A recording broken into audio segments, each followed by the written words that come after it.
Thank you sir. ఇప్పుడు megastar ఎవరికీ పరిచయం చేయాల్సిన అవసరం లేనటువంటి శ్రీ చిరంజీవి గారిని సభను ఉద్దేశించి ప్రశంసించవలసిందిగా కోరుతున్నాను.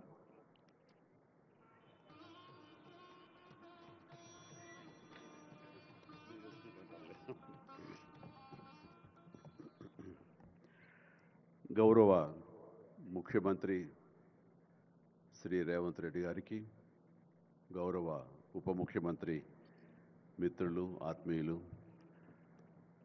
బట్టి విక్రమార్క గారికి, ఇతర దిగ్గజాలకి, ఆహ్వానితులకు ప్రతి ఒక్కరికి నా హృదయపూర్వక నమస్కారాలు.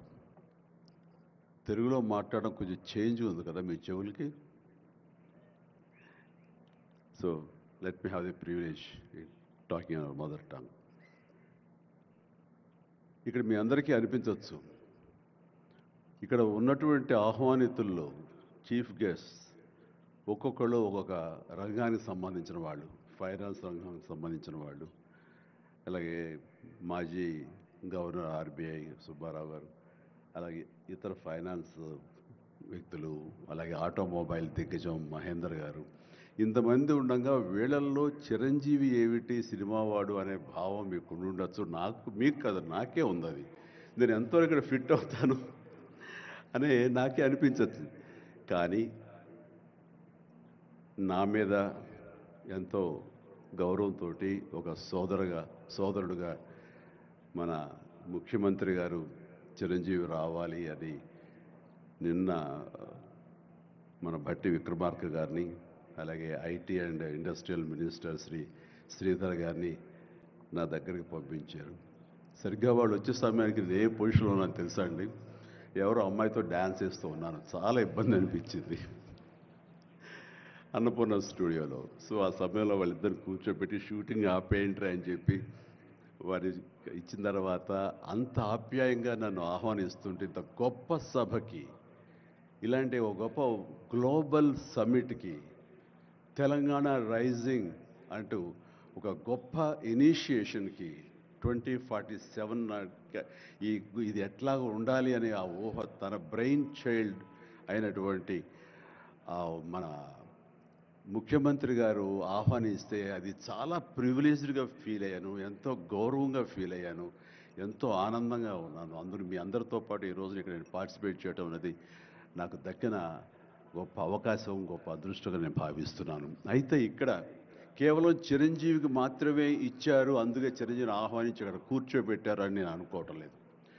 ఇది రేవంత్ రెడ్డి గారికి సినిమా పరిశ్రమ మీద ఉన్నటువంటి గౌరవం, సినిమాల ఇంపాక్ట్ ఈ సొసైటీలో ఎలాగ ఉంటుందో బాగా తెలిసిన వ్యక్తిగా వాళ్ళందరి తరపున ఒక వ్యక్తి ఉండాలి కాబట్టి చిరంజీవిని ఆహ్వానించారని మాత్రమే అనుకుంటున్నాను. ఈ రోజు నేను ఒక చిరంజీవిగా రాలేదు, చిత్ర పరిశ్రమ తరపున ఒక ఏజెంట్గా, వాళ్ళ రిప్రజెంటేటివ్గా నేను ఈ రోజున వచ్చాను, ఇక్కడ ఆహ్వానించబడ్డాను.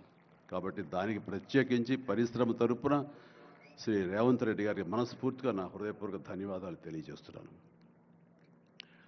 సార్, మీకు గుర్తుంటే మీరు ప్రభుత్వం ఏర్పాటు చేసిన కొత్తల్లో మొదటి వారంలోనే ఎప్పుడో నేను మిమ్మల్ని అభినందించడానికి నేను వచ్చినప్పుడు మీరు నాతో అన్న మొట్టమొదటి మాట, ఈ హైదరాబాద్ని ఫిలిం హబ్గా చేయాలి. అదేదో ఒక తెలుగు ఇండస్ట్రీ వరకో, లేకపోతే సౌత్ ఇండియన్ ఫిలిం ఇండస్ట్రీ వరకో, లేకపోతే భారతీయ వరకో కాదు, గ్లోబల్. మనకి ఏమి తక్కువ అని, ఇక్కడ ఏ వనరులు తక్కువ అని చెప్పేసి, ఏ ఎంకరేజ్మెంట్ తక్కువ అని చెప్పేసి మనం ఎందుకు చేయలేకపోతున్నాం? ఎందుకు కొన్ని తెలుగు ఫిలిమ్స్ ఒక లాంగ్వేజ్కే మనం కన్ఫైన్డ్ అయ్యాం? కాబట్టి నా ఉద్దేశంలో ఇది గ్లోబల్గా అన్ని రకాల ఇండస్ట్రీస్, ఇతర లాంగ్వేజ్ నుంచి సినిమా వాళ్ళు ఇక్కడ రావాలి, ఇక్కడ షూటింగ్ చేసుకోవాలి, అది నా ధ్యేయం అని అన్నప్పుడు చాలా ధైర్యంగా మాట్లాడుతున్నారు. అది నిజం కుదురుతుందా?